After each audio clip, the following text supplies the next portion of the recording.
आई बाबा या दोन शब्दाचं इतकं महत्त्व आहे ते आपल्याला शब्दात सांगता येणार नाही, कारण हे फक्त शब्द नाहीत तर आपले आयुष्य आहे. आई म्हणजे ती जिने फक्त जन्मच नाही तर हे आयुष्य दिलं, हे विश्व दाखवलं.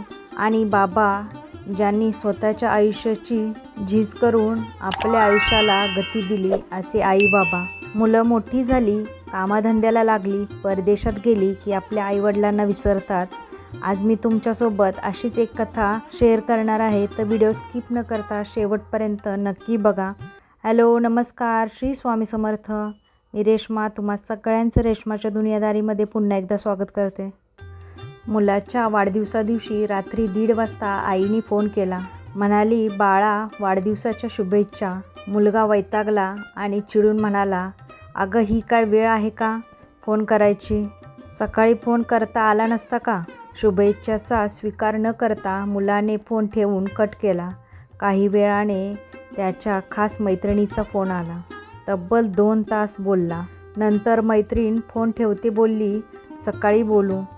तरी इच्छा नसतानाही अजून जबरदस्तीने 10 मिनिटे जास्तच बोलला. शेवटी तिनेच फोन कट केला. नंतर एवढा वेळ फोन व्यस्त लागूनही वडिलांनी फोन केला. आता तो मुलगा रागात नाही पण शांतपणे म्हणतो, बाबा सकाळी करायचा ना फोन. आत्ताच आईचा फोन येऊन गेला. वडील म्हणाले, मी तुला हेच सांगायला फोन केला की तुझी आई खरंच वेडी आहे, मूर्ख आहे, जिने तुला तुझा वाढदिवस म्हणून फोन करून तुझी झोपमोड केली. खरं तर ती 25 वर्षापासूनच अशी वेडी मूर्ख झालेली आहे. 25 वर्षापूर्वी जेव्हा डॉक्टरने तिला सांगितले होते की तातडीने ऑपरेशन करून मूल अबॉर्ट करावं लागेल, तेव्हा आई जगू शकेल, पण तेव्हा ती मरायलासुद्धा तयार झाली होती. तुला जन्म द्यायचाच ही भावना होती तिची. रात्री 1:30 वाजता तुझा जन्म झाला बाळा. संध्याकाळी 6 वाजल्यापासूनच तिला प्रसववेदनांनी त्रास होत होता. त्यावेळी खरंच ती जीवन मृत्यूच्या उंबरठ्यावर होती, असह्य वेदना सहन करत. पण तुझा जन्म झाला आणि ती सगळ्या वेदना विसरून गेली. डॉक्टरांनी तर आधीच आमच्याकडून लिहून घेतलं होतं की तिच्या जीवाचं काही बरं वाईट झालं तर डॉक्टर जबाबदार नाहीत म्हणून. तुझा जन्म सुखरूप झाला आणि तिच्या आनंदाला परावार राहिलं नाही.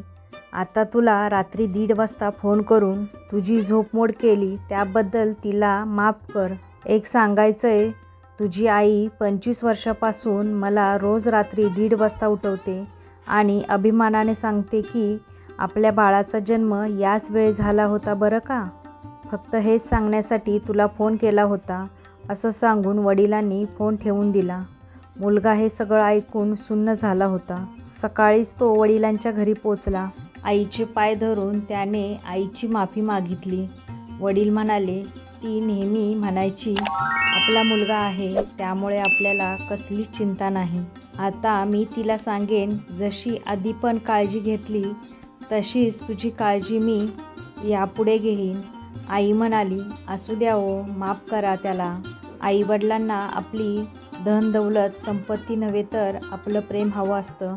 तुम्ही त्यांची काळजीही करावी अशी त्यांची अपेक्षा नसते, पण तुमच्यामध्ये त्यांच्याप्रती जाणीव जरी दिसली तरी त्यांना धन्य वाटते. तुम्ही आईवडिलांना वेळ द्यावा अशीही त्यांची इच्छा नसते, पण त्यांना वेळ दिलात तर त्यांना समाधान वाटते, कारण त्या दोघांचं प्रेम जगात अनमोल आहे.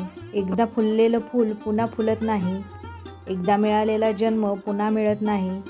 हजारो माणसे मिळतील आयुष्यात, पण आपल्याला आपल्या हजारो चुकांना क्षमा करणारे आईवडील पुन्हा मिळणार नाहीत.